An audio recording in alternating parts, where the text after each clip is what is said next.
We'll guide you through how to make WhatsApp business menu. If you find this helpful, don't forget to like and subscribe. People search for this tutorial because many small business owners want to make their WhatsApp business look more professional and organized. Creating a menu with quick replies helps them respond faster, save time, and manage customer inquiries efficiently. To begin this tutorial, open your phone, and in this example, I am using an Android device. Make sure you have already downloaded WhatsApp Business on your phone before starting the process. If you have not installed it yet, open the Play Store, search for WhatsApp Business, and download it to your device. Once the application is installed, open the WhatsApp Business application. After entering the main page, you will see 4 main menu options displayed at the bottom of the screen. Select the Tools menu located on the far right side. After the Tools section opens, several business feature options will be displayed on your screen.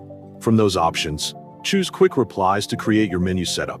Once Quick Replies is opened, you will see the default quick replies that are created automatically by the system. Tap the plus icon to create a new quick reply. In the shortcut column, type menu as the command name.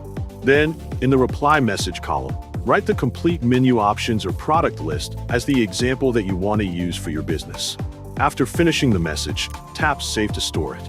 As another example, create one more submenu to make your menu more detailed. Tap the plus icon again, then type iPhone in the shortcut column. In the reply message section, write the iPhone series along with the prices as your example content. When you are done, tap Save to keep the submenu. After completing the setup, return to the main page of WhatsApp Business. To test whether everything works properly, try doing the simulation by replying from a second account. Type / in the chat, then choose Menu from the shortcut list, and tap the send icon to reply. Next, tap / again, and select the iPhone submenu to send its response. You will see the result and confirm that the WhatsApp Business menu worked successfully. This means your quick replies are set up correctly and ready to use for responding to customers.